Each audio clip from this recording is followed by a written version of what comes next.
These bitches are so because it's like I'm not going to Cheesecake Factory, and it's like, bitch, if I'm going to Cheesecake Factory, your dusty ass can go to Cheesecake Factory. If a guy is dating Amber Rose, like, what are your expectations for him? I want vulnerability. Mm-hmm. I want honesty.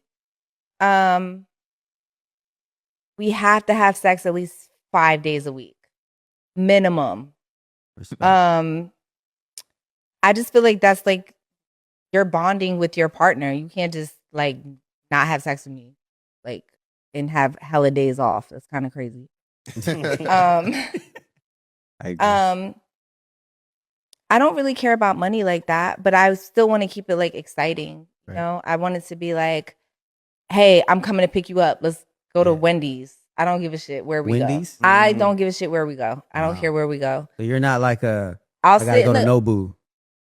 not like Nobu, but like I'm down for Wendy's too. And I'll sit in the car with you and we'll eat Wendy's together and talk shit and listen to slow jams and then go home and like have fun. Now, if Amber Rose, the sergeant of slut walking, aka leaders of the whole school ass, can sit in the car and eat some Wendy's with you, then you bras out here talking about that you ain't doing Cheesecake Factory and Applebee's is lying. I'm down for all that. Wow. He takes his dates to Dodger games. That's cool. Ooh. That's fun as hell. I have actually. I have done. Yeah, that. yeah. Remember we Yeah, talked I about have done that. that. Yeah. I have done that. What I see on the internet with bitches, Nachos. they're on the internet. I'm sorry.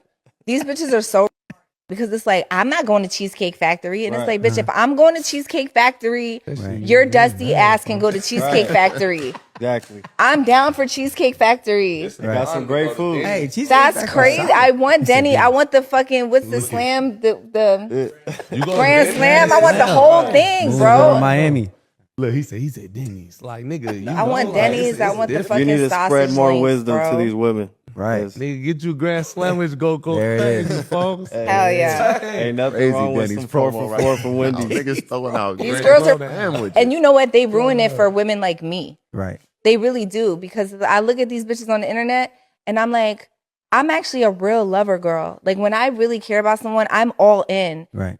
And you bitches ruin it because I'm Amber Rose. Mm-hmm. They're already intimidated by me. Then they feel like they have to take me to Nobu or they have to get me some, which is like, yeah, I do like to be spoiled. Don't get me wrong. But if you don't have it like that, just have a great personality and be vulnerable with me. I'm cool with that. Props to Amber Rose for, even with her celebrity and fame and reputation and name, she still is refusing to display delusional dating standards that we often see, such as this chick, model Chinese Kitty, who says a man needs to make $10 million per year just to talk to her. What's the least amount of money a man could make to really date That Chinese I've Kitty? dated, that I personally that you dated, personally dated? no less than 10 million. When you are a pretty bitch, I don't give if you was born that way or you made it that way. You are investing in facials, in massages, in face. What did I say? I said everything. BBLs, maybe not BBLs. Your hair, your makeup, you this, you that. You doing all this so you could bag the right type of person. Why the would I settle? That's insane. So let me understand this right. According to her logic, she needs a man that's making $10 million per year because it's very expensive for her to have her hair, nails, and face and injections and Botox and BBL and Ozempic and all that done so that she could bag the right type of person.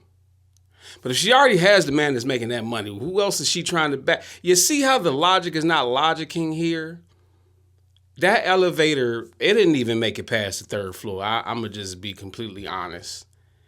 And either they have delusional dating standards for the man or they have delusional dating standards of the dating itself. Asking a woman what she brings to the table is like you guys asking a lady, oh, so what type of guy you like? Because then you could say whatever the fuck you want. You're supposed to use your discernment. Do you go into an interview and you ask the employer to use their discernment? What do you mean by that? When you go into an interview, they're going to ask you questions to see if you best suited for this position, right? Here's the thing with that, and that's like not really a good example.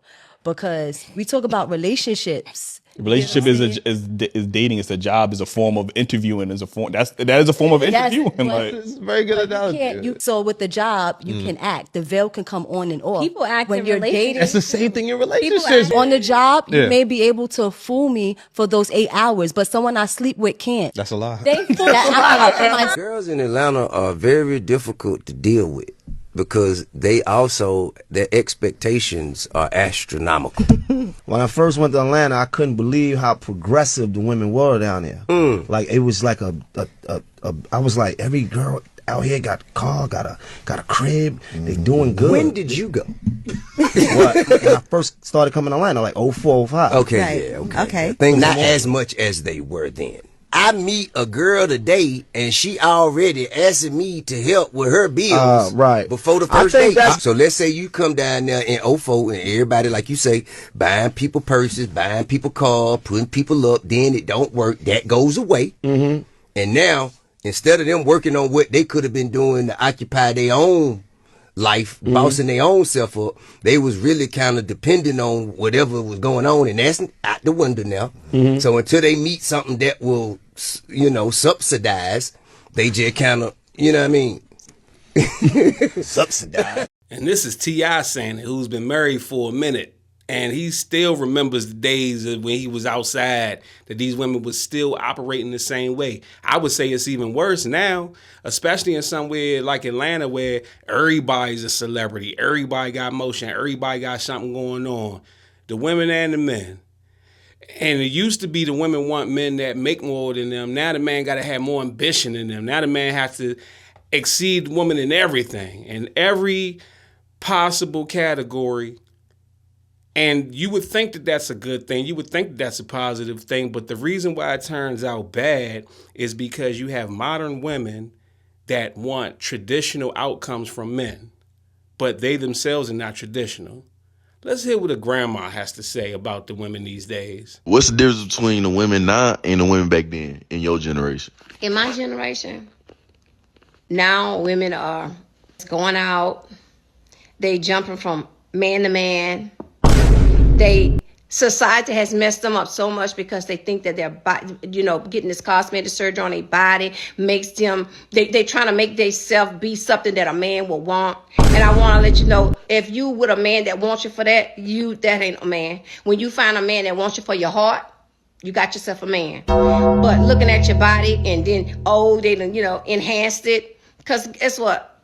All the enhancements you do ain't going to change your state of mind and ain't going to change where you are. The only thing it's going to do is hurt it, honestly.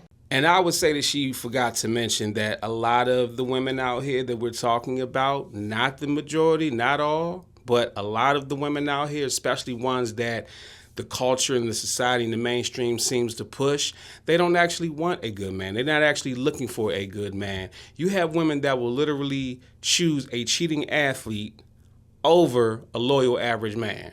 Would you ladies rather date a professional athlete like Klay Thompson, let's say, and get cheated on, or a loyal average man that make less than $100,000 a year and live an average lifestyle?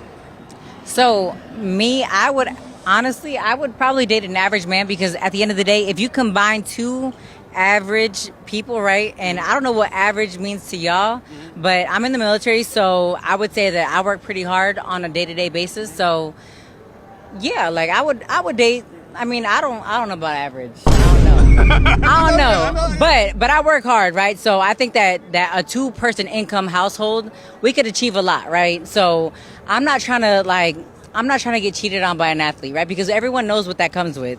So I would much rather date someone that has morals and values. Let's not even like go to an athlete level, right?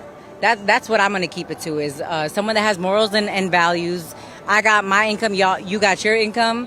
What can we achieve together? Okay.